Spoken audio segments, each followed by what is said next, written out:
wasaaradda caafimaadka koonfur galbeed Soomaaliya ayaa maanta magaalada Baydhabo ka daahfurtay tababarka shaqaalaha caafimaadka ee ku saabsan habka maareynta xogta caafimaadka. Tababarkan oo socon doona muddo 4 maalin ah ayaa waxaa ka qayb gali doona qaar ka mid ah shaqaalaha wasaaradda caafimaadka oo ka kala socda dhammaan degmooyinka gobolada Bay iyo Boqol, iyagoona tababarka lagu bari doono habka keedinta xogta wasaaradda caafimaadka koonfur galbeed. Furitaanka tababarka waxaa ka soo qayb galay wasiirka wasaaradda caafimaadka, agaasimaha guud iyo sidoo kale qaar ka mid ah agaasimo waaxidyada wasaaradda caafimaadka koonfur galbeed. Ugu horeyn waxaa goobta ka hadlay Cabdi Ali Dogay oo ah agaasimaha guud ee wasaaradda caafimaadka koonfur galbeed,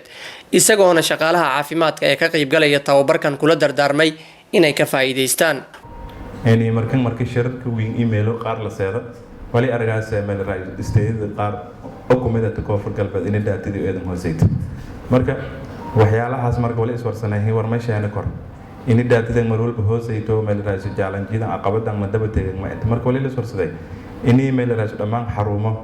sadiidan gobol roog wali xarumo ay wal ogitradii loo ogaay in wali hirin systemka lagu saar wal alla wali hirinayna furan oo functional shaqeeyna lanweero la tababar oo la update gareeya marka selan hel xog dhab ah oo meel raas ku turjumaas deegaankan baahida isku turjumaas leh marka wayba teamka tinskoy kumid teamka oo kooy gobolada degmooyinka gobolka Bay Boqol laba shabeelna la qabado doono xamar maalmaha socdaan madii oo intii dhamaad wasiir baan shal qaybinay lama section oo dadku kumid dadka health facility ku kooyan oo system listing jireen lama shiftan shaqaani afar maalmood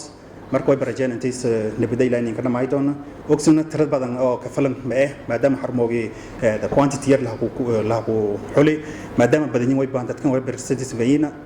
xarmoogi wasiirka wasaaradda caafimaadka koonfur galbeed mudane Maxamed Cismaan Jiidow oo isaga si toos ah u daahfuray tababarka ayaa kula dardaarmay dhammaan ka qaybgalayaasha tababarka inay ku dadaalaan sidii ay u keedin lahaayeen xogta wasaaradda caafimaadka koonfur galbeed. marka waxaan rabnaa in daatada wasaaradda caafimaadka kor loo qaado si wasaaradda caafimaadka qof kasto meel kasto joogo inuu caafimaad ku filan helo in qof kasto oo degmo kasta joogo inuu shaqo helo shaqadan waxay ku imaanaysaa daatadan oo habaysan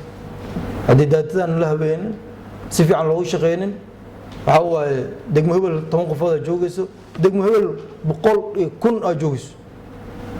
aniga degmo hebel ma jeclini degmo hebel ma nacbini dadaal leh marka idinkana hal roo marka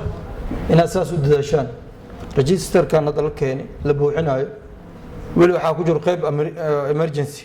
Siraaj Shaysa warbaahinta qaranka Baydhabo.